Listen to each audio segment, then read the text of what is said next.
up on you, and I cannot recall the last time you won a game. You've been losing them all. Oh, sing it. The pain of being a Toronto Maple Leafs fan. Will stumble and fall. Welcome back to Two Man Advantage. It's time for our rants of the week. Rants of the week.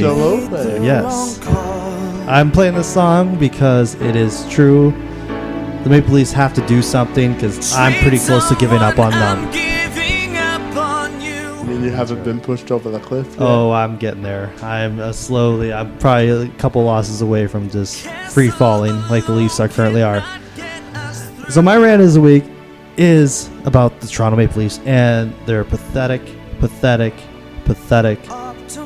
disgraceful performances as of late. The current owner of losing 10 games in a row. Exactly. You got to trade someone, and that's the whole point. Dave Nonis has to do something at the trade deadline to salvage what's left of the season. Either pick up Mike Babcock. No, well, that's not one step at a time, Kevin.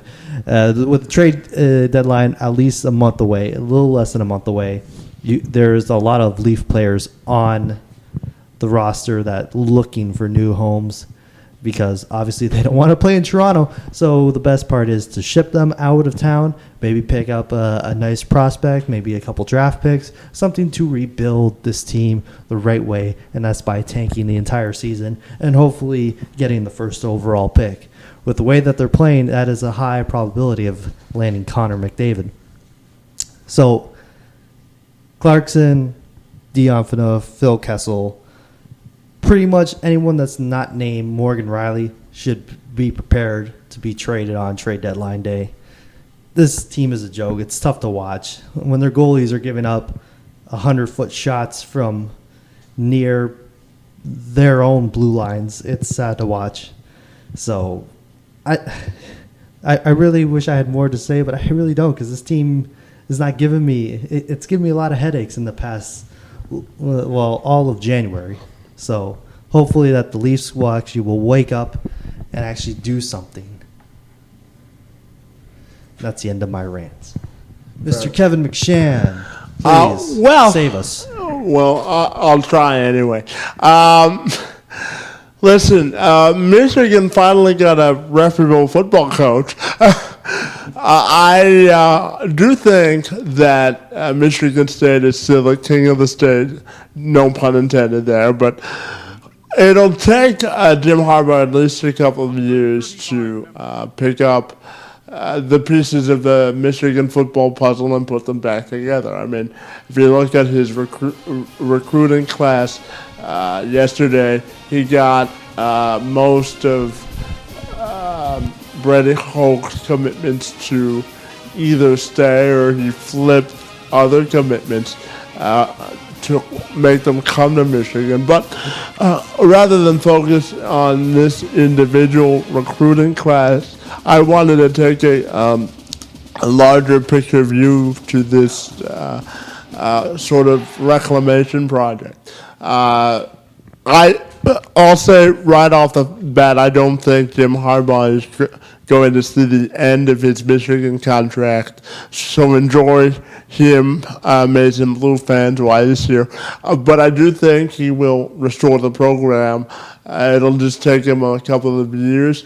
I do think that they'll win more than they lose this year. Their schedule isn't all that difficult, with the exception of the big boys in the Big Ten. So I do think Michigan will have sort of an 8-4, 9-3 type campaign, depending on how which one of the 5 quarterbacks that are currently on the roster get the job. But I do think with Harbaugh on board, the Michigan football program is certainly in a better state than it was on December the 2nd when Freddie Hoke was axed. And one more part of my rant, even if interim athletic director Jim Hackett doesn't stay, he should be hailed as walking on water for convincing Harbaugh to quote-unquote come back home. Very well. Well, hopefully the restore of quality football will be reinstated at Michigan in Ann Arbor. Well, I mean, the Big Ten Conference needs it for competitive balance, absolutely. Well, the Big Ten needs it, but also Michigan needs it the most because I don't think they've been the laughing stock in their own state for quite some time, and they have been under Hoke. Well, Freddie Hoke is what we call the 4-year bridge at Michigan to prosperity, but that's okay.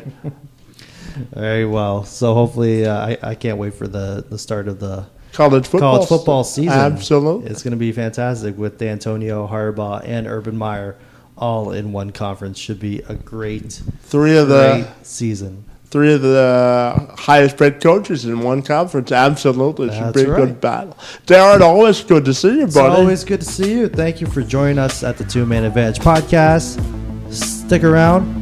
We'll come back next week, or we'll get together soon, hopefully, and we'll do more Two Man Advantage podcast. Also, check us out online at www.twomanadvantagepodcast.com. We're also on Twitter at 2MA Sports, and we're also on Facebook. Facebook and YouTube. And YouTube. Don't forget YouTube. We have some great interviews there from Kevin McShan, doing his thing, talking to all the high movers and shakers around the sports world here in Windsor and Essex, and also in Michigan.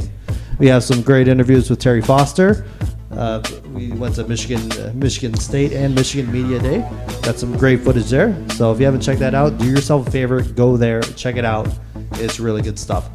Have a good day, everybody. For everyone, I'm Darrin Carlo. That's Kevin McShan. You have a good day. Bye. We'll talk to you soon.